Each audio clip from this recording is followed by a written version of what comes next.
Without a shadow of a doubt, it's the hottest show in social media history. I want to welcome you to the War Zone.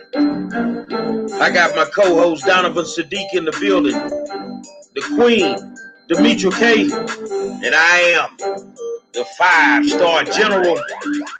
Say, man, I'm in the middle of a heavyweight fight. This one gonna be better than Ali versus Frazier. The Democratic opponent, Kimog versus Nan Huffman, Republican. I got my peoples with me tonight, man. We gonna go in and we gonna have a good time. We're gonna start this discussion up. Say, man, I want to welcome you all to the War Zone, and I want to tell you thank you once again, because without you guys, the best audience in the world, we would not be able to do what we do every single night. So I appreciate you guys taking the time out to tune in. And it's been an average day. It's voting season. It's election time. So I've been out in that heat all day long, making sure that we encourage people to vote. I don't care which way you vote, but just make sure that you vote.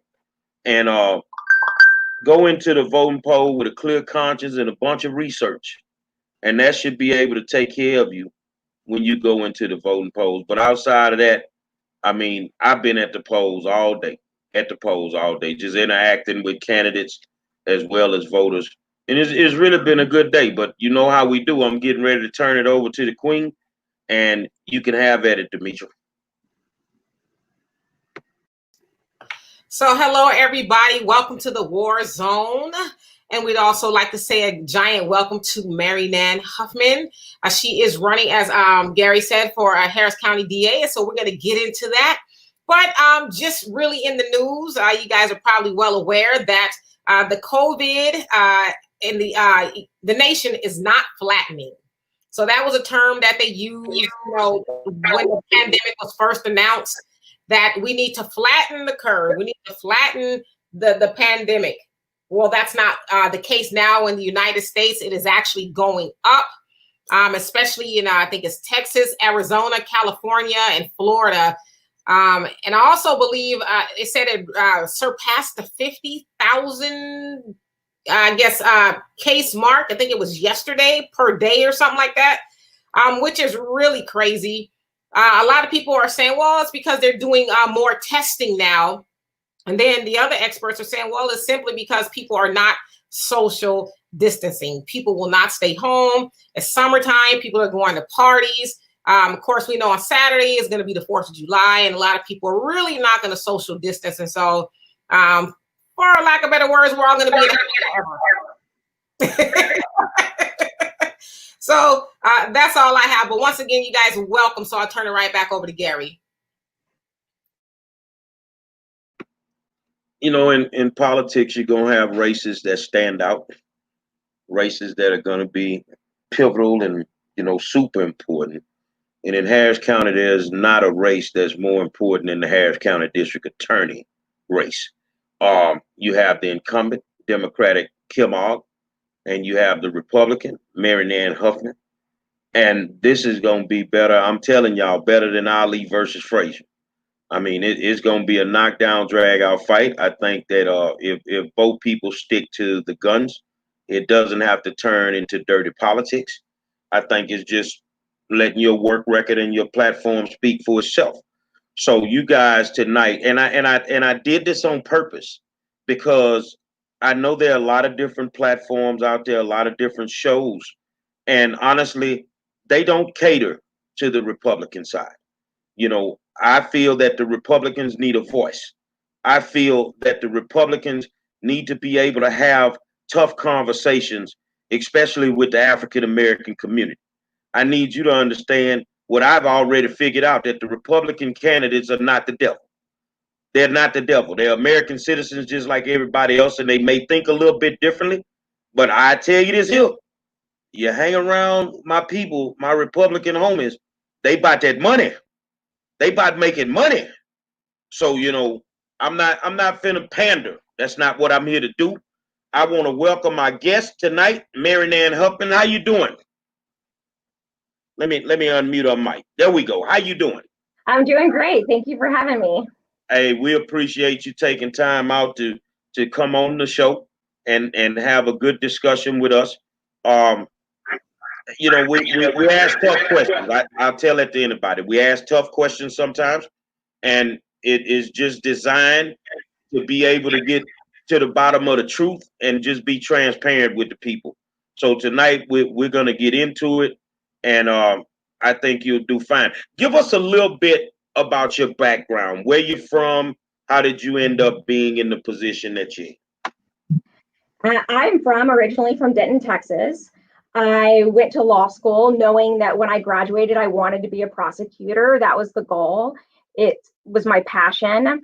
When I graduated from law school, my husband and I moved to Harris County. We live in Houston, but I worked for the Montgomery County DA's office for almost 10 years.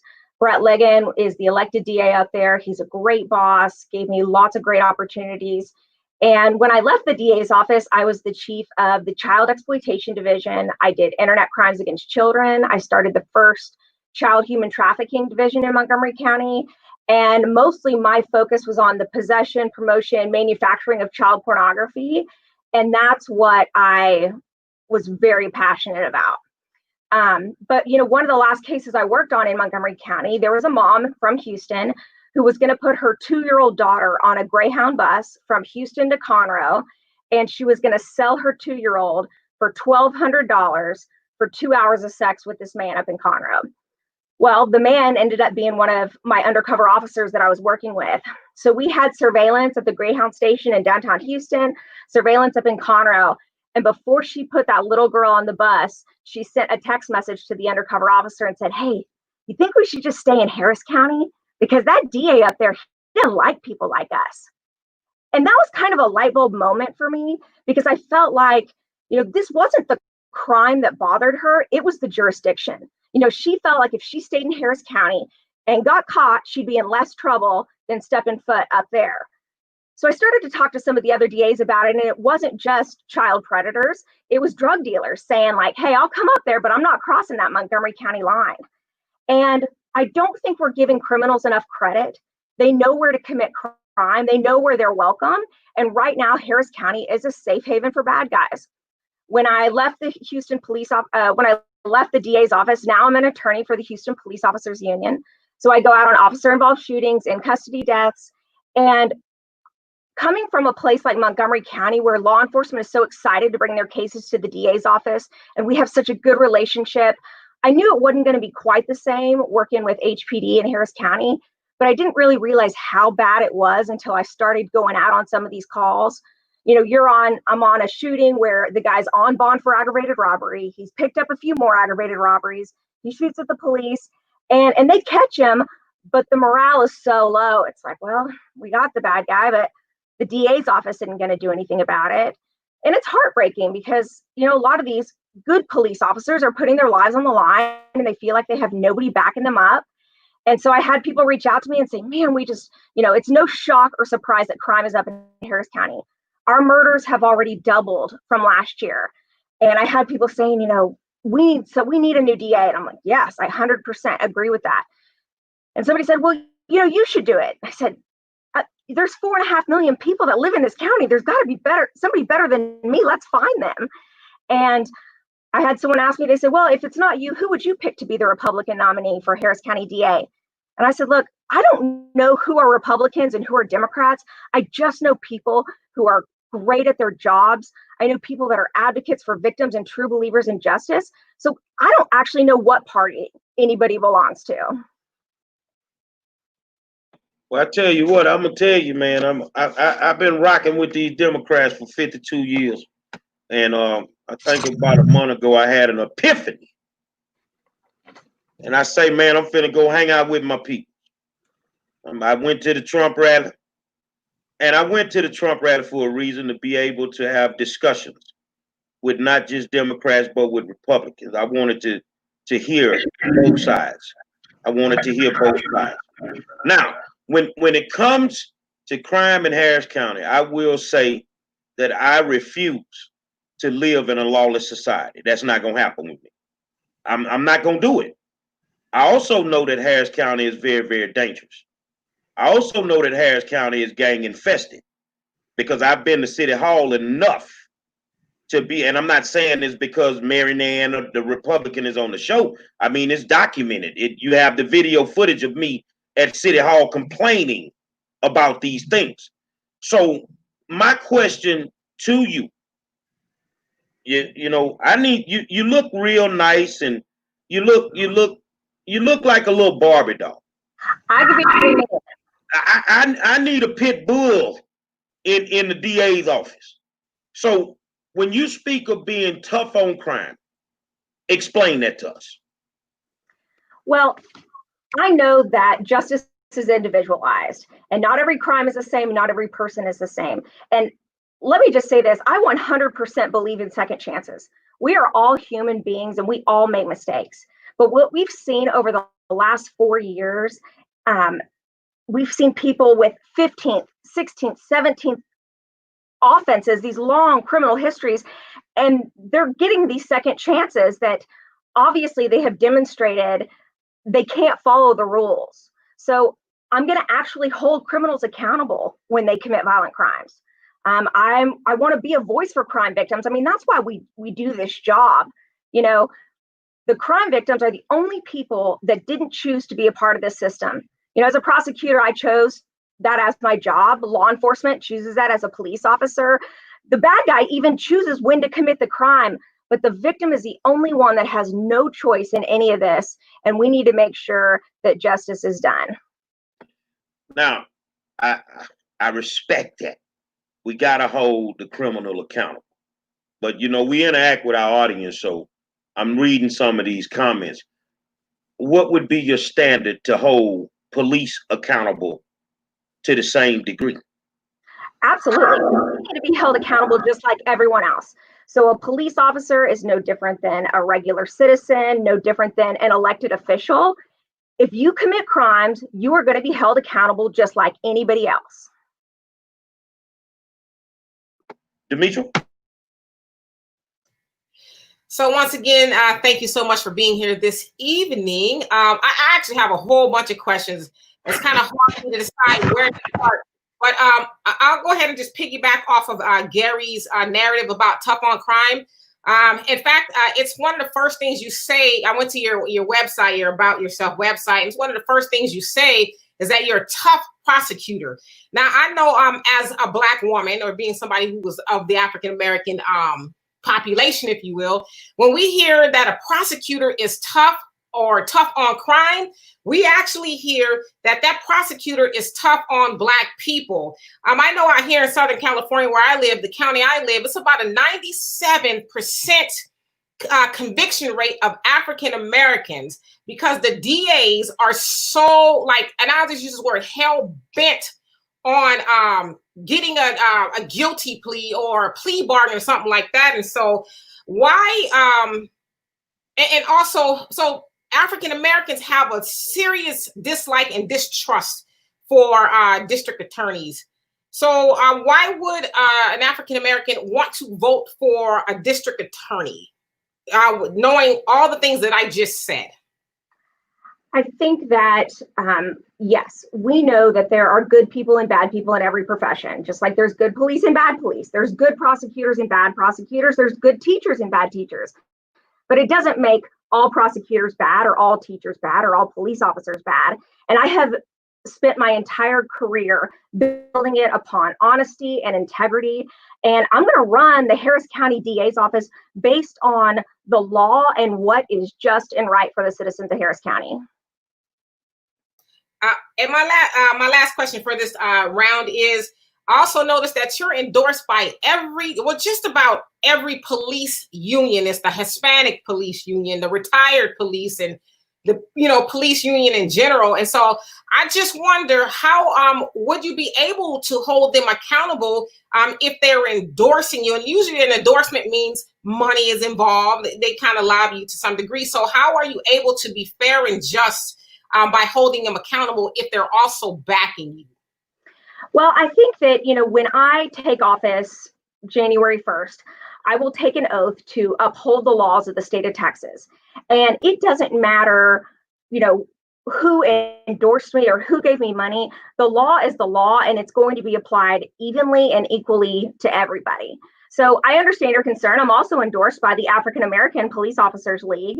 I think that, I know it's cliche and people don't like to hear justice is blind, because we know that's not really true, right?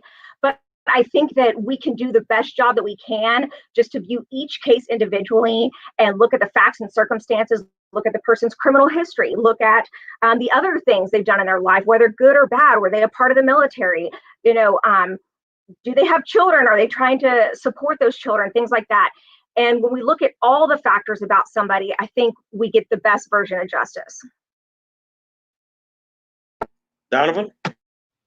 Hey, again, thank you for coming on the show. A lot of people, for some reason, run from, certain shows because they feel they don't have to participate. But I'm going to kind of sway it this way. And here's my question, because I know you're very busy campaigning and doing your job, everything like that. I'm out here in California. So did you see the video today of the police officer in Miami International Airport and his interaction with the passenger, and he hit her dead in the mug, regardless of how she was acting?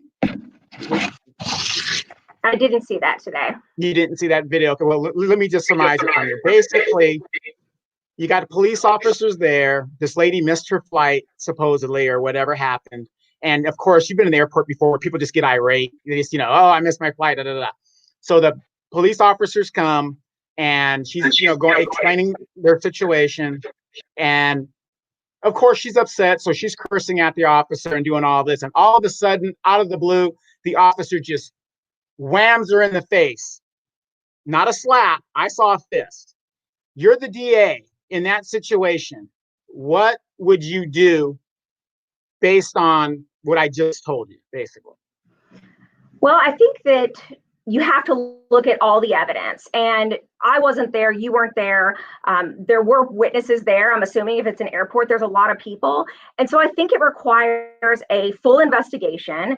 It requires testimony from witnesses, and it requires looking at surveillance if they have any. I don't know if that video, did the video have audio? Okay. And so, I can't hear y'all. Yeah, it did have audio. Oh, it did. Yeah, so I think that, just looking at everything, I think that unless we were there on scene, it's hard to see a video and know all the facts and circumstances. But if a police officer does something wrong, if they commit a crime, then they absolutely need to be held accountable. Okay, just a quick follow-up. Now, I just told you the officer just now simple assaulted that passenger. You're the DA. What would you do in that? Is the officer being held accountable? That's a simple assault right there. If it's an assault, then he needs, like punishment-wise? Yeah, I mean, what would you do based on that description? If this officer punched a female dead in her face without provocation. Sure. So I think that he obviously needs to be held accountable, but I think that we can't ask questions like that in a vacuum, because what I want to know is, has that officer ever been complained on before? Does he have anger issues? Has he, how long has he been on the department? Has he had training?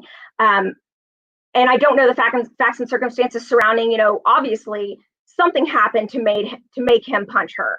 And so I think that we need to look at everything, but, if an officer violates their oath if their oath is to protect and serve and they're not doing that, obviously when things like that happen, it erodes the public's faith in the criminal justice system. And they don't need to be an officer. Not only do they need to be held accountable by the law, they don't need to go back and do that job. It's too important. All right. Seat about to get hot. You're the attorney for the police officers union, am I correct? Houston Police Officers Union. Yes, one. We had a heinous crime committed by some Houston police officers where they went into the wrong house and they murdered two innocent Caucasian people. One of those guys, Gerald Goins, and I know Gerald from coaching Little League with him, was, I think you were his first attorney. If were you ever Mr. Goins' attorney? No, Okay. sir. Okay. So here's my question. Prior to Kim Ogg taking that seat, we'd had over 300 officer-involved shootings, no true beats. And since Kim has gotten that seat, we've had, oh man, I think 30-something officers that have been indicted. Do you plan on going backwards? Because right now, the Goins case in itself will drop in your lap the day that you take that seat. And my fear sometimes is if we lose Kim, we're gonna lose the Goins case, because it to me it's open and shut. I don't care what, I know the insides of the case. I know what everybody watching don't know. So my thing is, if you take the seat, will you finish that assignment and get justice for those two innocent people that were killed on Harding Street? So because I never worked on the case, you probably do, General, know more about the facts than I do. You really probably do. And I was employed with the union at the time that this took place. When I become district attorney, I will have to recuse myself from that case if it is still pending. But the better question is, why would it still be pending at that point? You know, that happened in January of 2019. We are here a year and a half later. It took took Kim Ogg a long time to file charges. Charges weren't even filed. So in January 19, charges weren't even filed till August 2019. Then the case wasn't even indicted until January of 2020. And now we're here in July. So what's taken so long?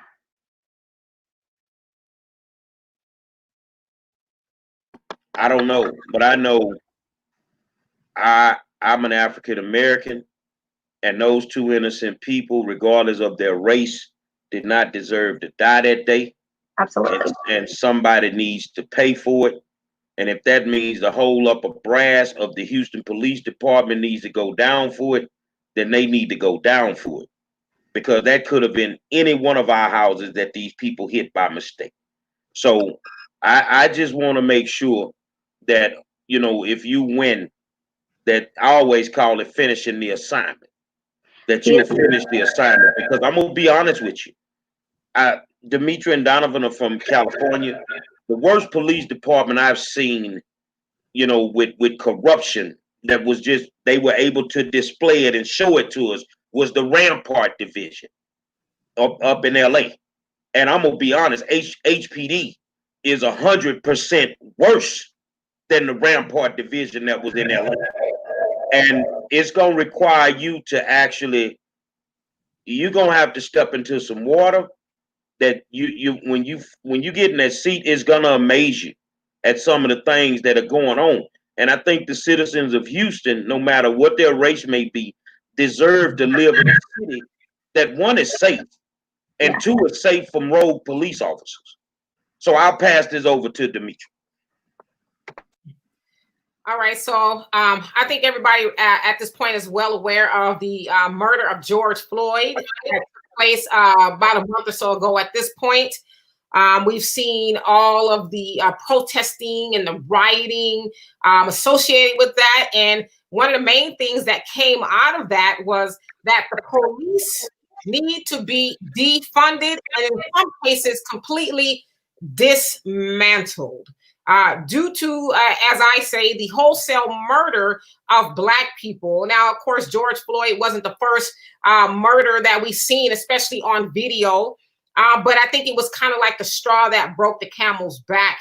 And so people are now wanting to defund the police. And as I said, in some cases, dismantle it. What is your opinion on that? Do you believe that police departments should be defunded and in some cases dismantled? I don't. I don't think that defunding the police is the answer. I think that being a police officer is an incredibly tough job. And I think that we need better training. I think that because it is such a tough job, turnover is high. And so we have these people coming onto the police force that maybe have only been there for a year or so.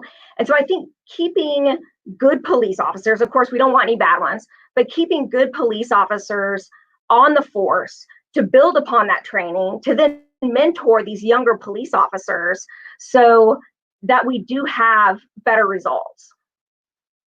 I want to follow up here. So you brought up training. Do you think it's possible to train a police officer to not be racist? Because I think, and a lot of people have likened what we saw with George Floyd as a lynching.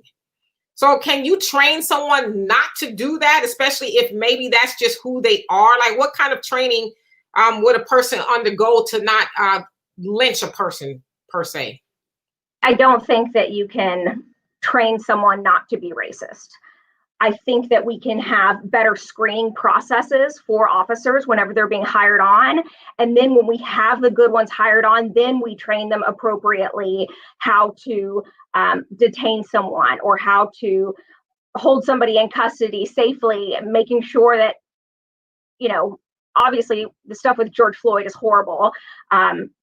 Never have I seen anything like that. But there are sometimes when people accidentally die in custody. George Floyd wasn't one of those. But once we get good people on the force with some of those screening processes, I think then we implement a better training. I got two questions for you. One is really, really simple. Hopefully you can, you can get this one because I need to know. What is your take on Houston not having a WNBA basketball team? Well, I'm not a giant basketball fan, but I love college football. Okay. I get it. Now my second question follow-up is this. You keep saying good cop and bad cop. Okay. You have some bad cops out there that we're seeing. And I have yet to ever see a good cop come out and speak against it, or here in California we have a Rampart division. You've got cops that plant drugs on people, that do these things and do that thing, but everybody says there's good cops. Where are these good cops? Well, I think that then you haven't met some of the Houston Police Department officers, because there are great ones. And the Police Officers Union president, Joe Gamaldi, right now, he made a statement last night saying, we don't support police officers that do bad things, that cross the line, that commit crimes. And nobody wants that. I think that, being a prosecutor, just like being a police officer, it is a calling. You are a public servant, and nobody does it for the money or because they want to be shot at or because, you get to wear a video camera 24 hours a day on your job. You do it because you love the people in the county where you work and you want to keep them safe. And even with me, running for DA, I never wanted to get involved. I never even ran for student council. I have no idea how to be a politician, but I know the difference between right and wrong. And I have two young boys, and I want them to grow up in a safe place. And when you have kids, things change, So I didn't necessarily want to run, but I know I can do this job as DA. I remember the night that Harding happened, and the police union president, Joe Grimaldi, made some inflammatory statements. And I am an activist, and it made me hot. It made me upset. But the thing that I saw that night at that press conference is those innocent people that we now were guilty as all I do when they did that press conference. Joe deemed them guilty. Acevedo deemed them guilty. The mayor deemed them guilty. Will you be the DA that will live by the creed, innocent until proven guilty? Because when I say Joe made me mad, and I do a lot of things with HPD as far as trying to stop gang violence. I was at the point where I wanted to stop because I knew that that whole night wasn't right. So the ideologies that I see coming from the police union, the current one that's ran by Joe Grimaldi, who at the end of the day, Joe, why did you have to leave New York? Is that they protect rogue officers. And HPD has, and you notice how my demeanor is just so serious, is I can't decipher between the good cop and the bad cop right now. So to me, all of them are bad. That the same way he felt at that press conference that all activists were bad, which we had nothing to do with that whole thing that night. You know, I think this police union is gun shy because anything involving a police officer, the person that's involved is automatically assumed guilty. So, you know, that stuff has to come to your department, to your office. These people need a fair shot because once Harding comes completely out, we're going to see it's a bunch of people, not just with Harding, but with the Houston Police Department in general, not just Gerald Goins and Steve Bryant, that have been wrongfully sent to the prison system, wrongfully murdered. So are you going to give them a shot in proven guilty? Absolutely. I think that, you know, we cannot have cases tried in the media. And it is a natural reaction when something bad happens to take whatever side, you know, you're on. And I think Joe Grimaldi that night, he was upset thinking that bad guys had done something to his brothers, you know, and there hadn't been an investigation yet. We didn't know all of these things. Tell Joe, I need that same energy he had that night when he thought somebody did something to his brothers. I need that same energy when he found out his brothers were wrong. I think he has that energy about Gerald Goins. He does. Because nobody, I mean, these guys worked too hard for this career. And when somebody like Gerald Goins falsifies a search warrant and murders two people, I mean, that's outrageous. So I think when the facts did come to light, yes, Joe spoke a little too soon, but nobody at the police union is backing Gerald Goins. The problem that I have with the police union, especially, and I'm going to use Goins as an example, is that was the same union that defended him several times with IED complaints. If they had done their homework, they would have never defended. Goins would have been off the force 15 years ago. If they wouldn't have kept going to bat and defended him as well as defending other people. See, so that's the thing. You know, how do you plan to use your power in office to bridge the gap between, I guess, the DA, law enforcement, and especially the African American community as it pertains to the young adults? So, you know, this is a great question, and it's a multi-part question. But I think starting with transparency and, you know, taking care of investigations in a timely manner. I think sometimes when these investigations go on too long, or they don't get indicted fast enough, or, you know, here we are a year and a half later, that also builds distrust with the public, because what's holding us back? I mean, we knew pretty soon after that warrant that it had been falsified. So why did it take a year for this case to become indicted? So I think transparency, keeping the public up to date with what is happening with these kind of cases. But I also think it starts from, you know, community prosecution and community policing, and something that a lot of DA's office call vertical prosecution.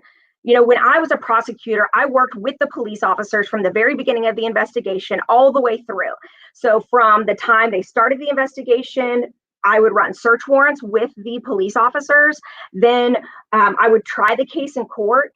And what that did is, you know, from a lawyer's perspective, it let us collect evidence that we needed at the scene so we could get those cases to a grand jury faster, because we weren't waiting on all this evidence to come in. I knew what I wanted when we were out there on scene. Hey, go ahead and take this, collect this, collect this. And you know what happened? We disposed of cases faster too, because since we had all the evidence and we could present it to the defense or the defense attorney, cases pled out faster. So I think, working together, Kim Og is so distrustful of law enforcement. And I think that she's distrustful of the whole system, that she doesn't do what's right for the victims or for the prosecutors or for anybody in the case. And so I think that these cases are being delayed, and we know that justice delayed is justice denied.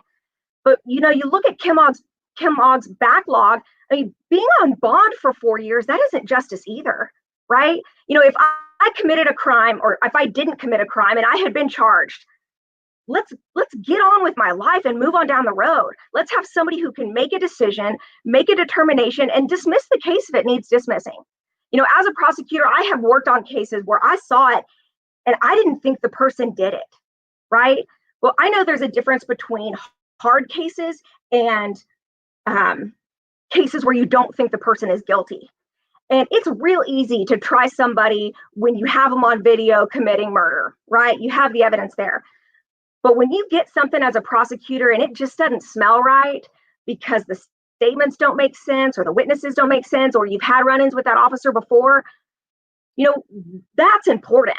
So I think that, we could speed justice up a little bit with this community prosecution and this vertical prosecution and make our cases better.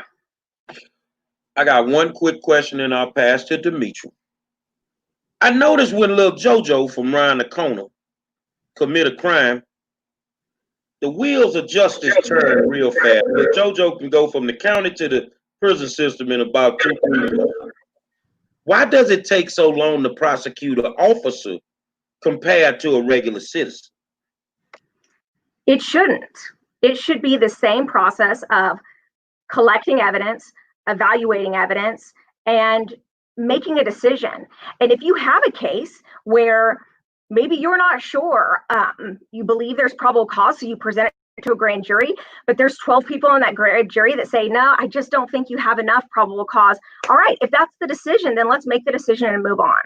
But I think a lot of times, instead of making these decisions or go ahead and dismissing the case that doesn't need to be filed, they hang on to it. And I think we see that at the Harris County DA's office. When Kim Og took office, she fired 658 years of experience. And these were the prosecutors that were training all other prosecutors all over the state of Texas how to do their jobs. But these were people that didn't agree with her politics. And so when you fire all of those years of experience, prosecutors were promoted who didn't have the experience that they needed to be able to make these tough decisions. And these decisions are hard. These are decisions that affect the victims' lives, that affect the defendant's life. And like Superman would say, with great power comes great responsibility. And right now, she doesn't have the experience in her office to be able to make these types of tough decisions. Ms. Demetri? I was going to ask you another question, but I'm going to go ahead piggyback off of what you're saying about Kim Og. Now, admittedly, I don't know a whole lot about her politics. We haven't had a chance to, well, I haven't anyway, had a chance to talk to her. But just listening to you saying that, and I'm paraphrasing, but she's really hard on police officers in general with the firings and things like that. And she has a distrust of the police force, if you will. I would say that her beliefs probably line up with a lot of America right now. I think they said that 80% of Americans that were polled, this was about a couple of weeks back, agree with defunding the police to some degree and believe that police brutality needs to stop. And so it sounds like her ideologies are more in line with what the people are, what the people want. Right? Because police officers, they have an army behind them with the union. I mean, we've seen it. We've seen the, unfortunate murder of Tamir Rice, a 12-year-old who was gunned down within 2 to 3 seconds. The poor baby never even knew what hit him. Police officer hops out of the car like Rambo and guns the kid down, said that he thought he had a gun, which in Ohio is an open and carry state. So he could have been a grown man from what he was saying. I thought it was a grown man with a gun. So what? he's allowed to do that per that ideology. But I mean, I guess what sets you, like, why should people vote for you over someone like Kim Ogg, whose ideologies are more aligned with what the people want? So I don't really think that is what the people want. I think that I don't think that the people really want the police defunded. I think that it is healthy to have some type of skepticism towards police officers, right? You don't want to just take them at their word, whatever they say goes. We don't want that either. But I think what Kim Ogg, I think Kim Ogg is distrustful, but then she wants the public to think that she is holding them accountable. Kim Ogg says that she's indicted 29 police officers since she's taken office. She hasn't won one jury trial against a cop, right?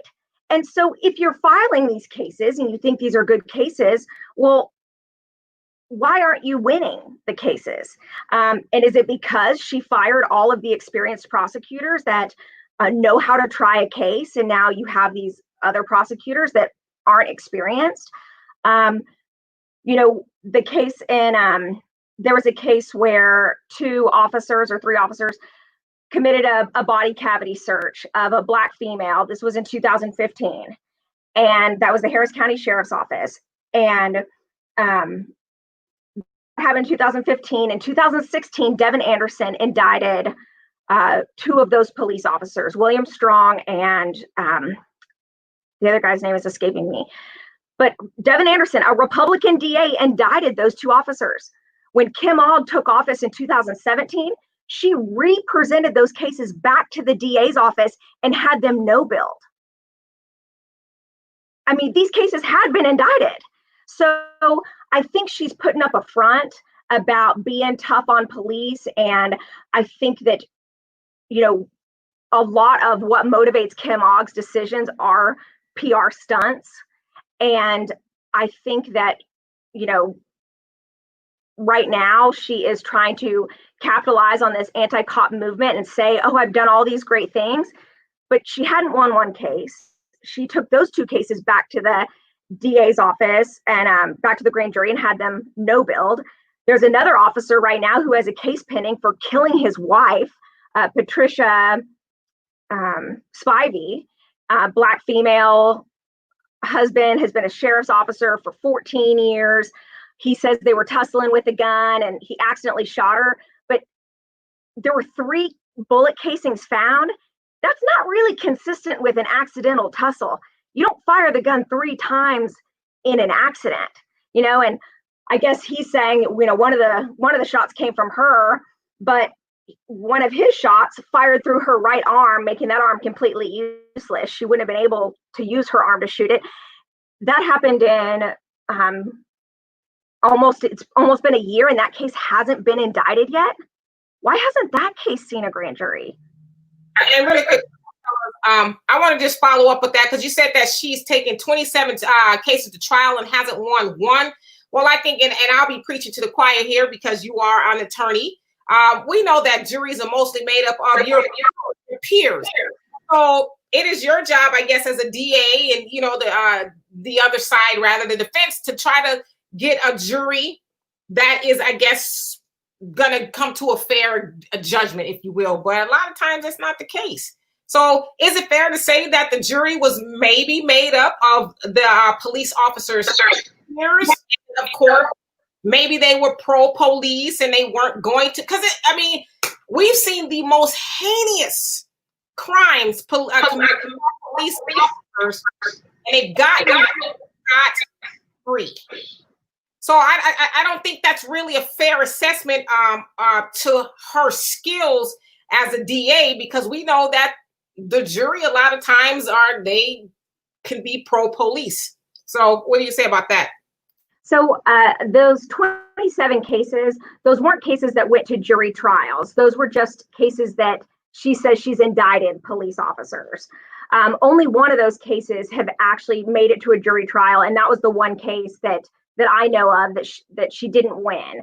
So it wasn't 27 juries, but yes, absolutely, that can happen.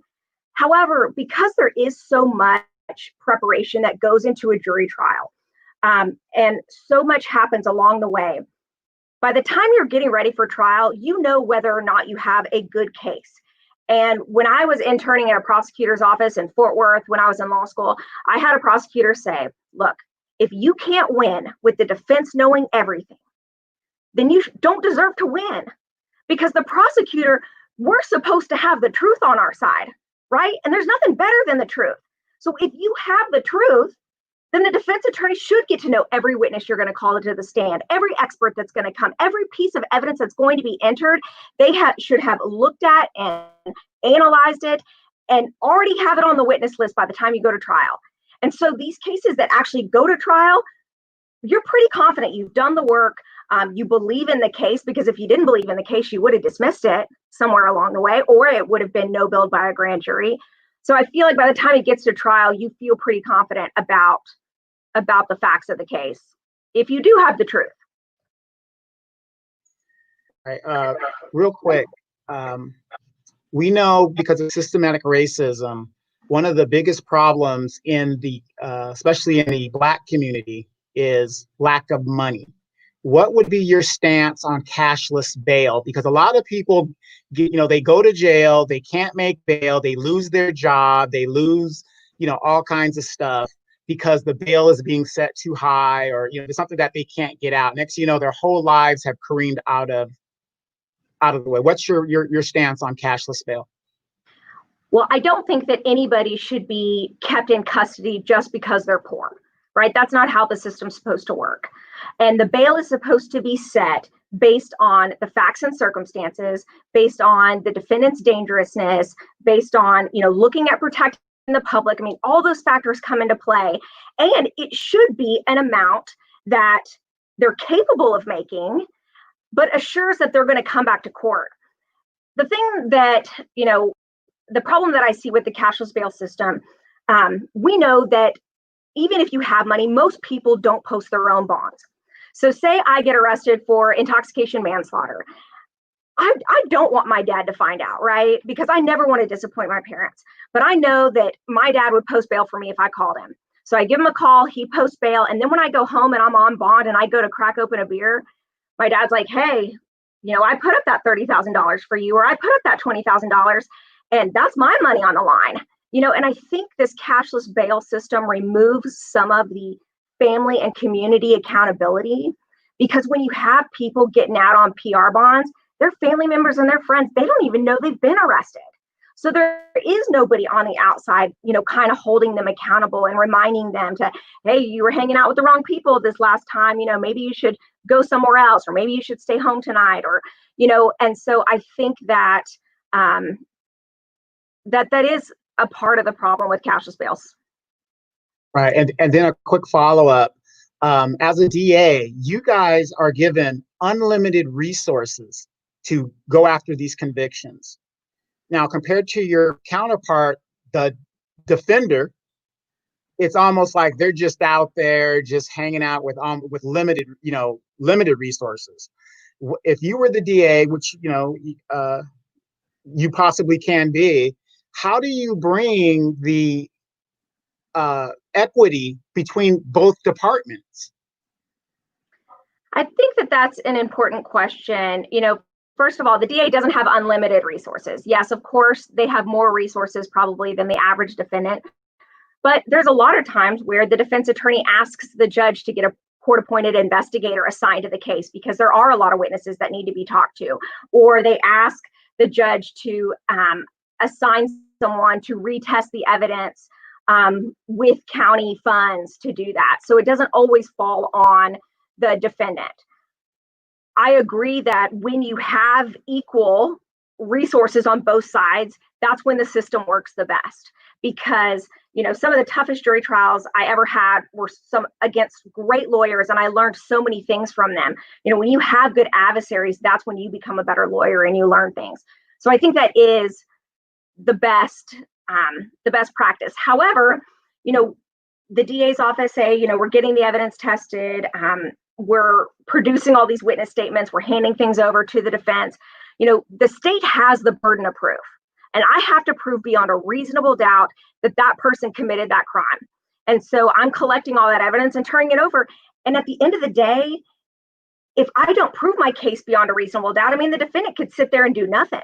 You know, they don't have to put on one piece of evidence. They don't have to do anything. It's up to me, and 100% the burden is on the state of Texas.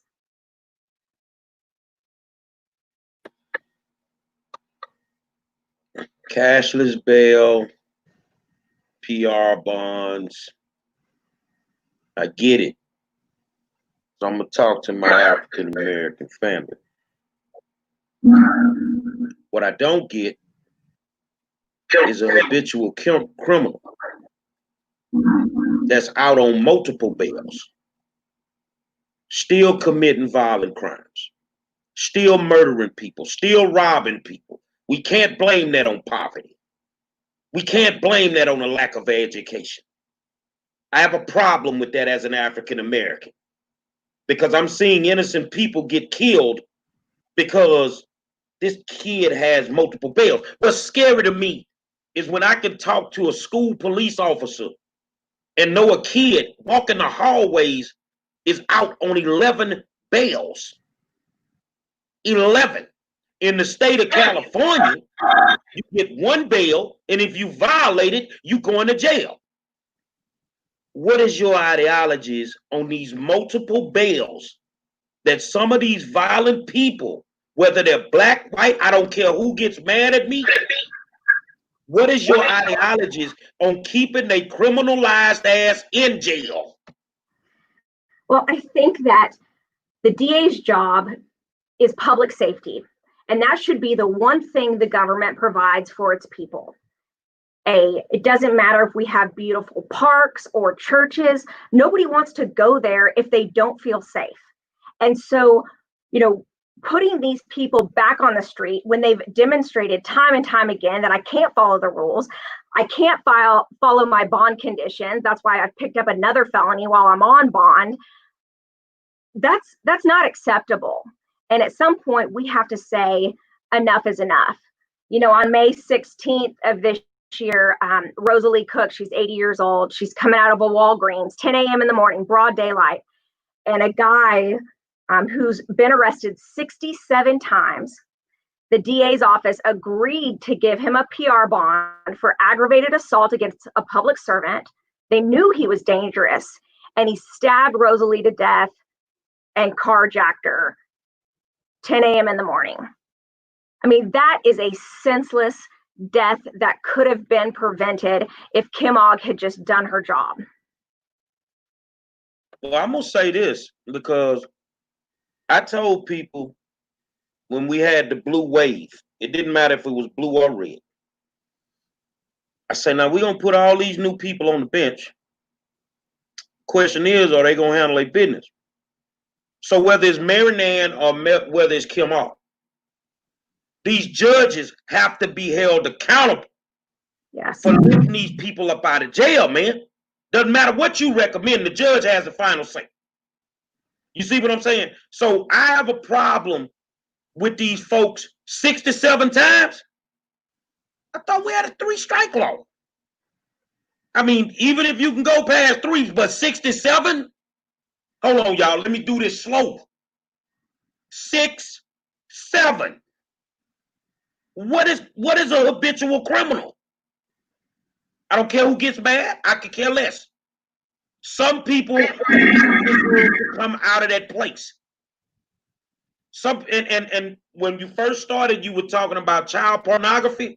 Please throw them away and throw the key away when you put them in there. Sex traffickers, throw the key away.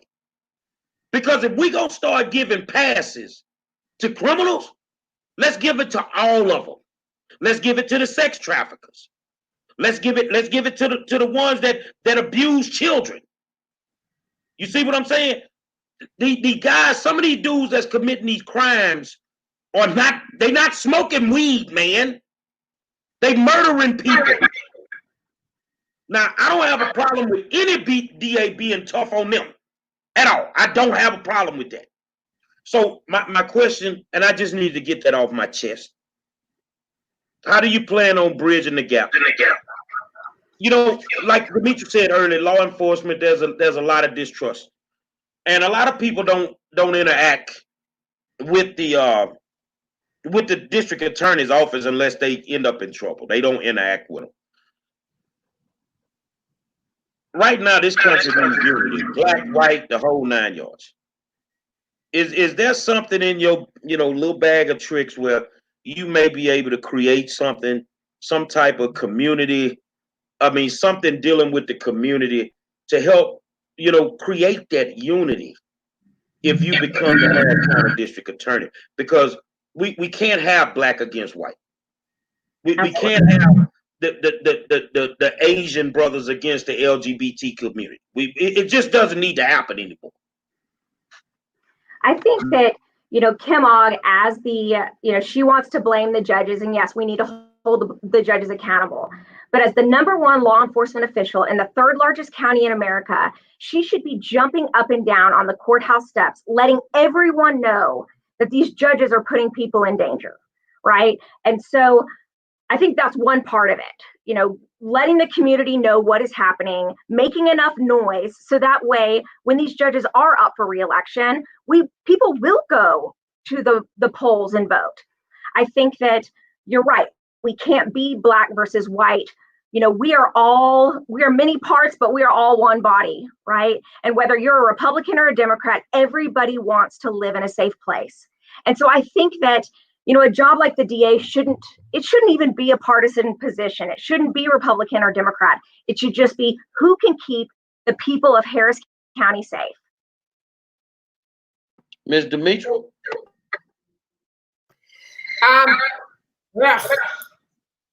So I'm going to kind of piggyback off of your statement, Gary, when you were talking about, repeat offenders and this, that, and the other. And then Mary talked about somebody committing 67 crimes or whatever before they ended up stabbing an old lady. And I want to go on the record and say, I don't think anybody should have that many chances to reoffend.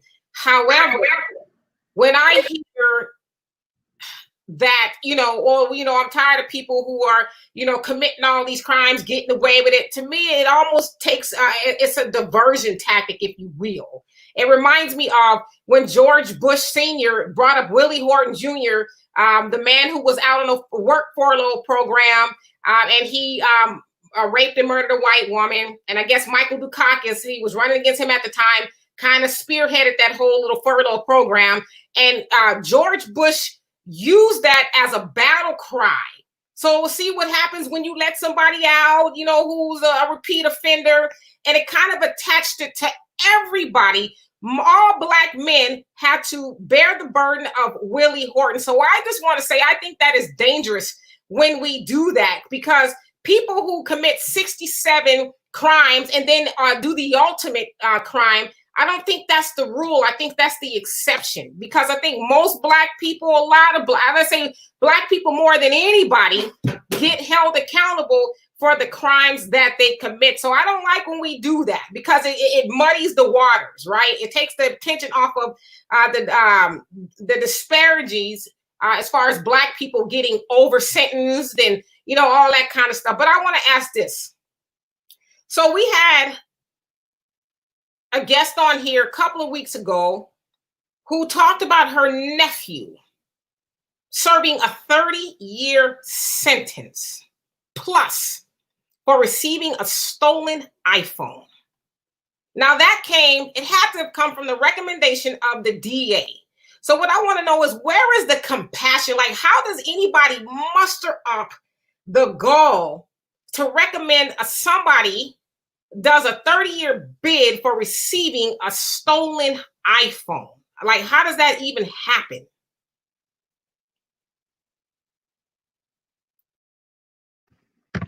That sounds crazy to me.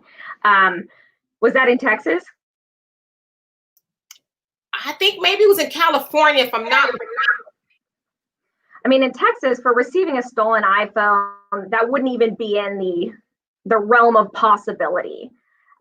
Maybe if they received a lot of stolen iPhones and they had prior criminal history that enhanced them to become a habitual offender.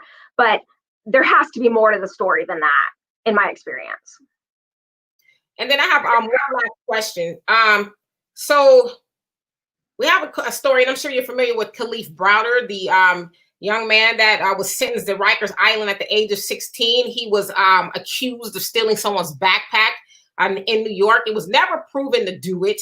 He spent 3 years in Rikers Island as a child before even going to court, being formally sentenced, any of that, accused, charged, any of that kind of stuff. Now, so ultimately he gets out, but he commits suicide because he couldn't live with the horrors that were exacted upon him behind bars as a child. And so my question is, I'm not saying that you would ever do anything like this, but how does, I don't know, how does somebody like that get thrown away? Just thrown away and forgotten. I don't know if it was the DA who did it or the judge or whoever. Like, but how do you put a child behind bars with grown men and just completely forget he's there and don't say, well, you know what? Matter of fact, we have a 16-year-old who needs to come into court and be heard. Like, how does that happen? So that definitely sounds like a tragedy, and there is a difference and where people are punished, between kids and adults in Texas, because we know that kids don't have the maturity and they don't have the decision-making skills that adults do. So they shouldn't be kept together. They really shouldn't. And if somebody goes to prison in Texas for a crime they didn't commit, then yes, they need to be compensated. They need to, if you spend one day behind bars for something you didn't do, that is one day too many. Absolutely. And that does sound like a tragedy. And I don't know how something like that happens, but I know how we can prevent it from happening in the future. We get good leaders in there that are going to look at the facts of the cases, that are going to individualize justice, that are going to care enough about the people of Harris County to do the right thing every single time.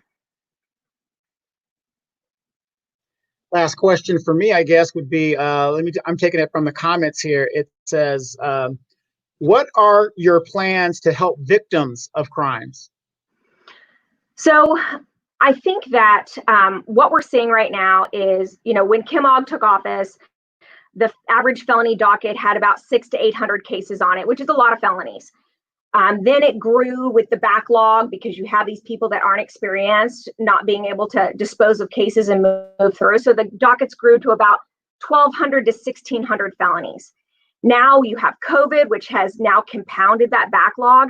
And some of these felony dockets have 3,000 cases on them. And the victims are the ones that are paying for this. They are the ones that are suffering. And so we definitely can be doing more for victims on that side. We can be communicating with them more. We can be compassionate. We can increase our victim services to have people that more people at the office that do speak Spanish, so they can communicate with people that don't speak English as their first language. But I think that being a voice for victims, moving justice along quickly. I was talking to a dad the other day, and he said, my daughter's been murdered and they haven't solved the crime yet. And the police officer, I think, is doing a great job. And I'm confident that one day we're going to solve this case. But my fear is that Kim Og is still going to be the DA, and she still won't get justice. They're not having jury trials. They're not moving through these dockets. And so, I don't really think that there is such thing as closure. I don't. But I feel like at least moving through the process and feeling like justice is happening is helpful to some degree. And with this backlog, the victims are suffering. We talk about justice, and this is my final question. Justice. What are your plans to improve the juvenile justice system? I've sat in juvenile court. I've watched that system run thousands of kids through the system and straight to that, that pipeline to prison. So what would you do to improve the juvenile justice system? So I think it can start with some of this community prosecution, going out there into the community, sending prosecutors to schools. I went to schools all over the county and talked to different grade levels from kindergarten all the way up through high school about crimes committed against children online and people asking for pictures and things like that.